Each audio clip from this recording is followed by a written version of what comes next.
Perkenalkan, nama saya Musdalifah Basri, Prodi Pendidikan Bahasa Indonesia dengan NIM 091058022101.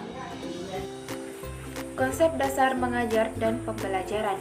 Mengajar ialah suatu aktivitas mengatur organisasi atau lingkungan sebaik-baiknya dan menghubungkan dengan anak didik sehingga terjadi proses belajar mengajar.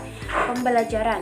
Pembelajaran secara sederhana dapat diartikan sebagai suatu usaha mempengaruhi emosi, intelektual, dan spiritual seorang anak didik agar mau belajar dengan kehendaknya sendiri. Interaksi belajar mengajar. Proses belajar mengajar akan senantiasa merupakan proses kegiatan interaksi antara dua unsur manusiawi, yakni siswa sebagai pihak yang belajar dan guru sebagai pihak yang mengajar, dengan siswa sebagai subjek pokoknya. Dalam interaksi belajar, seorang guru sebagai pengajar akan berusaha secara maksimal dengan menggunakan berbagai keterampilan dan kemampuannya agar anak didik dapat mencapai tujuan yang diharapkan. Interaksi belajar mengajar. Proses interaksi dalam mengajar terjadi antara unsur guru, isi pembelajaran, dan siswa. Pola dasar interaksi dalam pembelajaran. Pola interaksi dalam pembelajaran berpusat pada isi, pola interaksi dalam pembelajaran berpusat pada guru, pola interaksi pembelajaran berpusat pada siswa, dan pola interaksi pembelajaran berpusat pada guru dan siswa. Pendekatan pembelajaran. Pendekatan pembelajaran ada 3 pokok bahasan. Yang pertama, pendekatan individual. Pengelolaan kelas sangat memerlukan pendekatan ini karena kesulitan belajar anak lebih mudah dicari solusinya dengan menggunakan pendekatan ini. Yang kedua, pendekatan kelompok. Pendekatan kelompok diperlukan untuk membina dan mengembangkan sikap sosial si anak didik. Yang ketiga, pendekatan bervariasi. Permasalahan anak dalam belajar bermacam-macam, maka guru juga harus mampu menggunakan pendekatan dengan berbagai macam masalah yang dihadapinya. Pendekatan pembelajaran konstekstual atau CTL. Pembelajaran konstekstual adalah suatu konsep belajar guru untuk memotivasi dan membantu siswa agar mampu mengaitkan antara pengetahuan dan keterampilan yang telah diperoleh dengan dunia nyata di mana mereka berada, di mana guru menghadirkan dunia nyata tersebut ke dalam ruangan kelas mereka. Hal itu dapat dilakukan apabila guru tanggap dan mengenal betul dengan lingkungan serta menguasai materi pelajaran. Model, strategi, dan tahapan pembelajaran. Yang pertama, konsep model pembelajaran. Menurut Sagala, istilah model dapat dipahami sebagai suatu kerangka konseptual yang digunakan sebagai pedoman dalam melakukan suatu kegiatan. Yang kedua, konsep strategi pembelajaran. Strategi bukanlah langkah sembarangan, melainkan langkah yang telah dipilih dan dipertimbangkan dampak positif dan negatifnya secara cermat dan matang. Yang ketiga, konsep tahapan pembelajaran. Tahapan pembelajaran yaitu jenjang dalam melakukan pembelajaran yang harus dilalui oleh seorang guru, yang meliputi tahapan pemula atau pra-instruksional, tahapan pembelajaran atau instruksional, dan tahapan penilaian serta tindak lanjut. Prestasi belajar. Prestasi belajar adalah hasil yang telah dicapai dari suatu kegiatan yang berupa perubahan tingkah laku yang dialami oleh subjek belajar di dalam suatu interaksi dengan lingkungannya. Menurut Daliono, faktor-faktor yang memengaruhi pencapaian hasil belajar adalah sebagai berikut. A. Faktor internal. Yang pertama, kesehatan. Yang kedua, inteligensi dan bakat. Yang ketiga, minat dan motivasi. Yang keempat, cara belajar. B. Faktor eksternal. Yang pertama, keluarga. Yang kedua, sekolah. Yang ketiga, masyarakat. Dan yang keempat, lingkungan sekitar. Motivasi belajar. Motivasi belajar adalah segala sesuatu yang mendorong siswa untuk belajar dengan baik. Motivasi adalah syarat mutlak untuk belajar. Hasil belajar akan optimal jika ada motivasi yang tepat. Macam-macam motivasi belajar. Yang pertama, motivasi intrinsik. Motivasi intrinsik adalah motivasi yang berasal dari dalam diri anak sendiri. Yang kedua, motivasi ekstrinsik.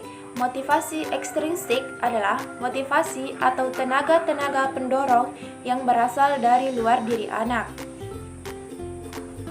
Minat baca dan minat belajar. Yang pertama, minat baca.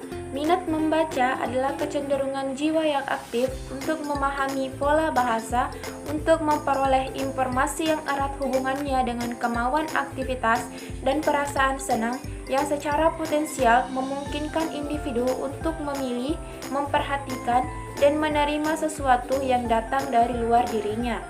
Yang kedua, minat belajar.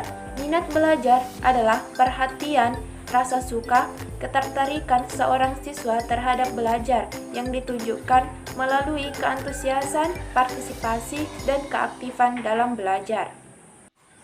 Perangkat pembelajaran.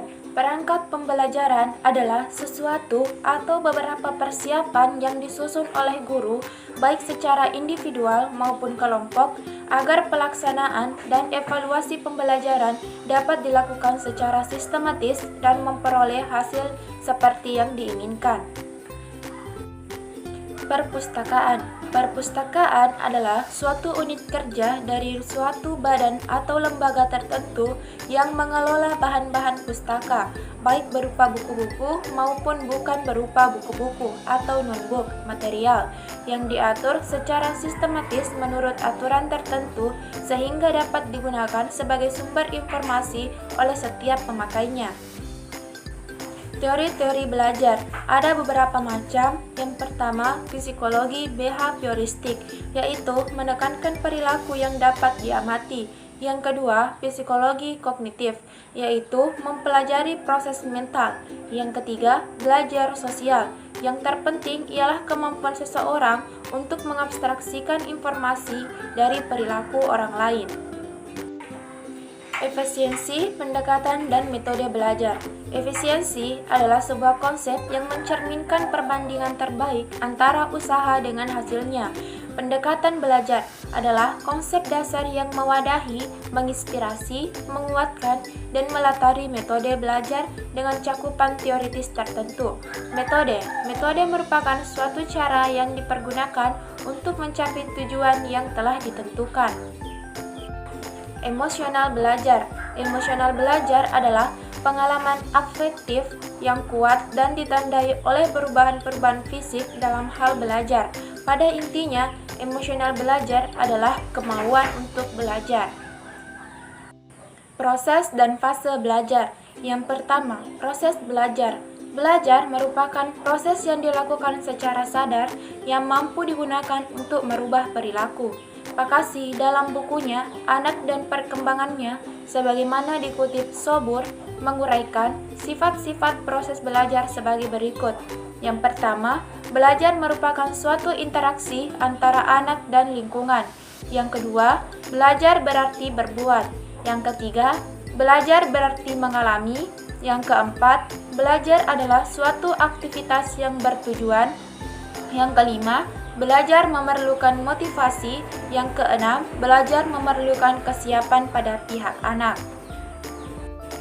Yang kedua, tahap-tahap dan fase-fase dalam proses belajar.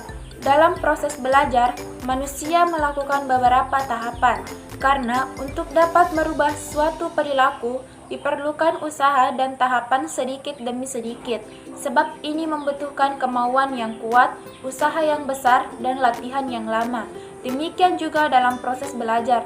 Berikut ini tahap-tahap dalam proses belajar menurut Jerome S. Brunner. A. Tahap informasi. B. Tahap transformasi. C. Tahap evaluasi. E-learning. Pembelajaran e-learning merupakan model pembelajaran jarak jauh di mana antara siswa dengan guru atau antara peserta didik dengan pendidik tidak saling bertemu secara langsung, hanya melalui komputer dengan akses internet. Itulah tadi pembahasan mengenai belajar dan pembelajaran yang dapat saya sampaikan. Semoga dapat bermanfaat. Wassalamualaikum warahmatullahi wabarakatuh.